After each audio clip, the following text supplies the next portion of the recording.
So, good evening, Jmar. So, today we're going to talk about the matter about the savings in your Cebuana account. Okay? So, Choco Minim sent a message for you and for your family. So, I will read it. First, the reason for saving in Cebuana.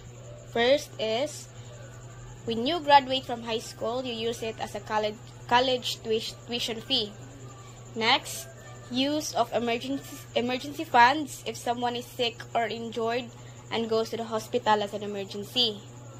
So, ang rason kung anong naa kay Cebuana kay para higawan mo eskwela high school, makaproceed kag college na kay pambayad sa imong tuition fee. Ikaduha, pwede din siya gamiton sa mga emergency. Ha? Pero karon atong istoryahan kung unsay nahitabo sa imong case katong sa savings sa Cebuana nimo. Una, kay you must save the money that your sponsors pay you to save. So dapat ang katong gihatag sa sponsor nga kwarta para save sa imong Cebuana is hold jud to nimo. Kaduha, if you use it as an emergency fund, report it to Vicky in advance and use it with permission. So, kung gamiton nimo ang kwarta sa imong Cebuana para sa kung may emergency sa iyong family, mo report kadaan ni sir. Pero kung emergency na big kaayo, after sa kanang emergency, mo report din ka ni sir. Ha? Before or after. Dayon, number 3, in a very urgent situation, you should report to Sir Vicky immediately after using it. So, after nimo makagamit sa katong savings nimo, musturyodan ka ni sir sa imong mong rason. Pero karon ang nahitabo kay it is said that Jmar's sister borrowed money from Jmar because of her baby birth. But her baby birth was already scheduled but she was not prepared. So imong ate nakahuwam daw kwarta sa imong Cebuana. Tayon kanang nanganak. Pero ang iyang pagpanganak daw kay na schedule na. So, dapat na dyan preparation. Sunod, even if she does not raise a baby, she could not afford the cost of childbirth.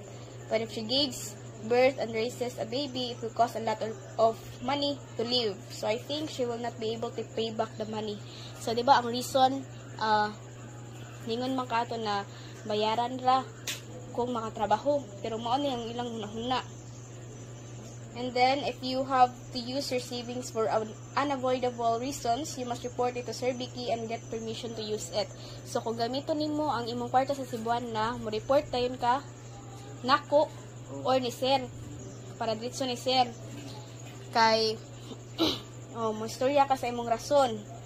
It is certainly wrong and very regrettable to use it without saying anything even though it is not an urgent matter of time. So, katumungod nga pahitabo ka, di siya urgent. Kaya pwede man siya makaprepare daw. Tayo, niingon sa diri na I'm going to cancel all my plans for Jima's birthday and I'm also thinking about how to pay the donations in the future. And Pinocchio and I are sisters, so if I stop sponsoring, Pinocchio's sponsorship will stop. Dayon niingon siya na managsuon sila ni Pinocchio nim ug si Choco Minim, managsuon ni sila duha. So kung si Choco Minim muhunong na og sponsor nimo, muhunong pug sponsor si Pinocchio. Dayon, I hope you keep the above matters well in the future. If one thing is not followed, all sponsorship will cease. So katong akong gistorya dire ganina, kung dili to siya masunod kay mawagtang jud ang imong sponsorship. Okay? Okay, karon Jmar kay di ba ningon mo ato nga namong reason. Pwede mo share sa iyong reason. So this is the sister of Jmar who borrowed the savings money. Okay. Unsay masaya ni mo the reason. The reason I borrowed money from Jmar is because our savings and money for giving birth was not enough, because we never thought that my child would be in an emergency, that he would be in Nico, so we did not expect that we would be having too much expenses on the hospital.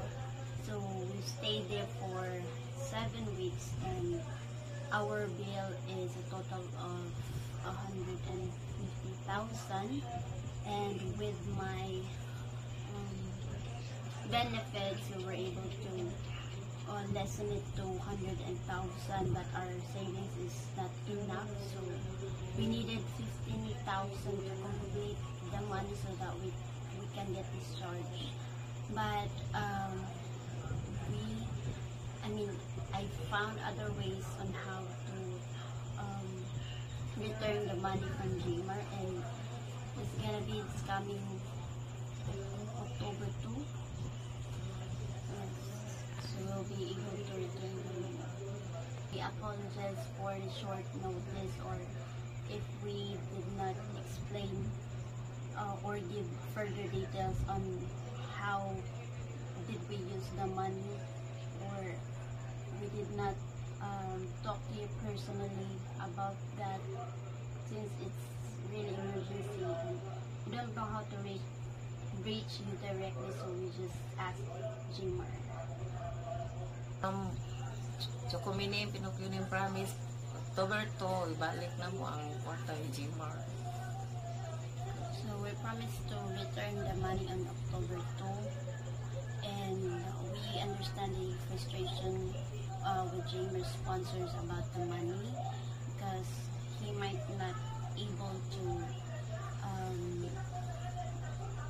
explain what was the outcome with our hospitalization, but we will promise to return it on October 2.